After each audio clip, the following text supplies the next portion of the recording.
Hi, I'm in Perry North with Sean Brady. Sean, nice to meet you. Hey, pleasure to be here, Matt. So tell me, you live in Observatory Hill. Observatory Hill. I was going to say Perry North.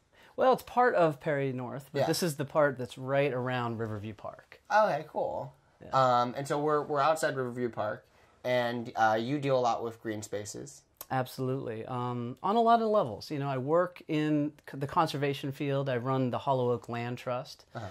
So we preserve and protect green space in the Moon Township, Kennedy Airport corridor. But I also do a lot of volunteer work here on the north side. Right up the hill here is the observatory, the Allegheny Observatory. And I am the Pittsburgh Trails Advocacy Group trail steward for the park. Wow. Yeah. So did that just walking trails, or that also bike trails? And Yes, biking, mountain biking, walking, and also equestrian. Yeah. There's a couple of horse stables here adjacent to Riverview Park. There's still horse stables? Yes, there are two of them. That's awesome. Yeah. And so do people ride a lot? No, but they ride a little bit. A little bit. Okay. I think a lot of times these horses are really just kept there. Yeah. And maybe they're ridden elsewhere. But you sometimes see them on the trails. Yeah, I don't know how they even do that. I guess maybe the horse drives down to a different area. And I don't know enough about how people ride their riding habits of horses. The only limitation is something that's too low for a person to duck under. Really? So if you develop a trail for multi-use, it has to be walking friendly, biking friendly, and also no low hanging branches for the equestrians. Yeah. Okay, so I can see how that works. Yeah. And so, how often do you do that? About once a month, we organize a little trail work. The water is always moving the trail around. We have about 10.5 miles of trails here in Riverview Park. So, you know, if you mix and match that, you end up with about a 20-mile mountain bike ride if you really stretch it out. Wow. Yeah. And so when you said we, you mean who? So it's you and... Well, the trails are maintained by PTAG, Pittsburgh Trails Advocacy Group, but then the Pittsburgh Off-Road Cyclist Club, PORC. They're the ones that have a lot of mountain bike rides here. That's an awesome name. Yeah, PORC is a good one, and Yeah. their logo does have a pig in it. Oh, okay, On a cool. bike. On a bike.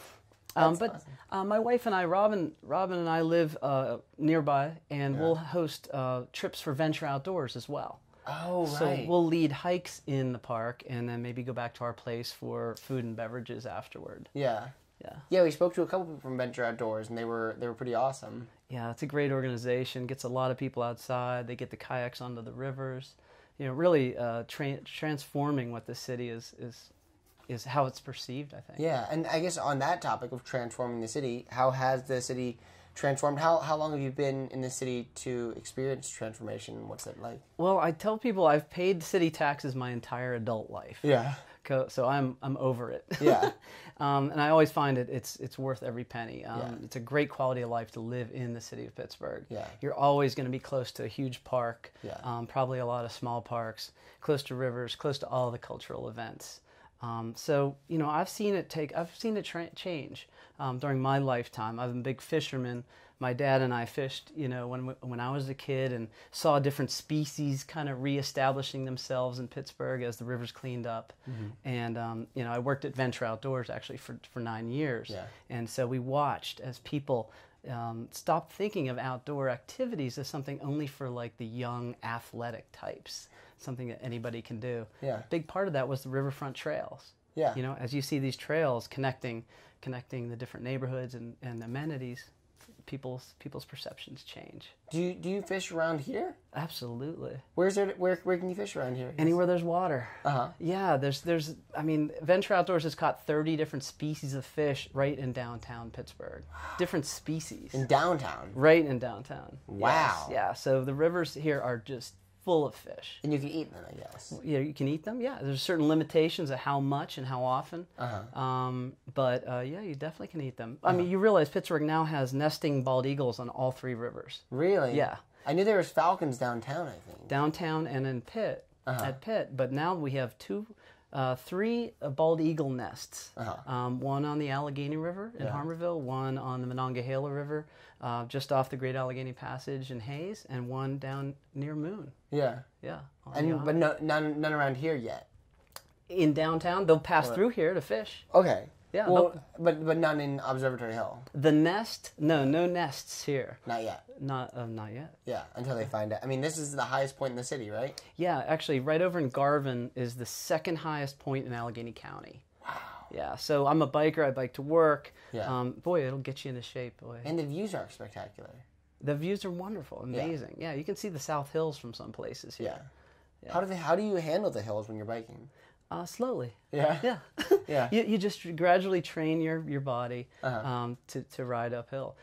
For my wife, we live in Observatory Hill. It's a 5-minute ride to PNC Park to see a baseball game. Yeah. Another 5 minutes downtown.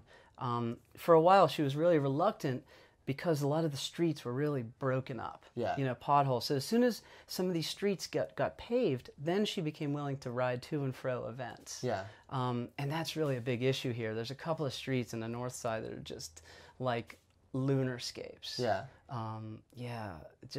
Chasms. Yeah. I can bunny hop over a big hole. Yeah. But your average cyclist can't. No. And it's ironic because some of these streets that are really in dire need of paving are also bike routes. Last year, I worked with the Northside Leadership Conference on the Northside Bike Pedestrian Committee. And we're trying to establish bike lanes, bike racks, different infrastructure to connect the riverfront trails with, say, Riverview Park and Allegheny Commons and Point State Park. Yeah. So create a network. And so we have these bike lanes established, and some of them were painted right on top of these horrible streets, like Brighton Road. Yeah. And then East Street is another major thoroughfare. Yeah. From Riverview Park to the north side, lower north side. Imagine that snow's a problem also. Snow can be an issue. We almost have our own little climate up here. Yeah, it's higher. It's several hundred feet higher than downtown Pittsburgh. So, they have 1 inch. We'll have 3 or 4 inches. Oh wow! And it gets paved right away, though. I'm saying, or it's cleared. The snow gets cleared as fast as the city can do it. Yeah. Okay. Cool. That's a good answer as well. Yeah. What do you think the future holds for Observatory Hill? Well, we have a fantastic, really great neighborhood. Actually, multiple little neighborhoods comprise Observatory Hill. And, I like to say that it's incredibly racially integrated, really stable. People have been here 20, 30 years, so fantastic neighbor relations. The only thing we're missing is a business district. We've got a little one with a bakery and a pizza shop and kind of a funky bar. Yeah. But we could use a nice a little more intact business district to make a big difference. Yeah. What kind of funky bar? What do you mean like a funky bar? Well, they don't really have good beers on tap. Oh, okay. A lot of folks have discovered that there's more than Bud and Miller out there to drink in terms of enjoying a beer, and they haven't really embraced that culture, if you will. So funky in that, I think meant like funky, like. Well, no, yeah, that's oddball. It is oddball. Okay. Yeah, there's one oddball bar up here. Yeah. And like for instance, I worked with a group with the Sprout Fund to get a mural done in the neighborhood, and it was supposed to be on the side of that bar. Yeah. At the last minute, the owner of the bar pulled the plug on it. Said, "No, if my dog is not in that mural, it's not going up." Oh wow! So we did it on a different building, and he eventually got his own mural done. Of his dog, just his dog, a giant mural of his dog. No, it's actually a giant picture of a ship. Is the dog on the ship? I don't know. That's in a the good water, question. maybe doing the doggy paddle. I don't know. It's worth looking. Yeah, I would like to find that, like a Where's Waldo picture with the dog. Yeah, it's an interesting stop. Yeah, there's like a mast of a ship that's like attached to the wall. Yeah, so it's different. Oh, it's funky. Oh, check it out. That is kind of funky. You described it well. Well, thanks a lot for being on the show, and taking the time out to talk to me. Is there anything else? I mean, we talked about the park. Talked about the neighborhood. Neighborhood, yeah. Business district. Yeah, that's good. Yeah. Okay. All right, great. Excellent. Thanks a lot. Thank you, Matt. Cool.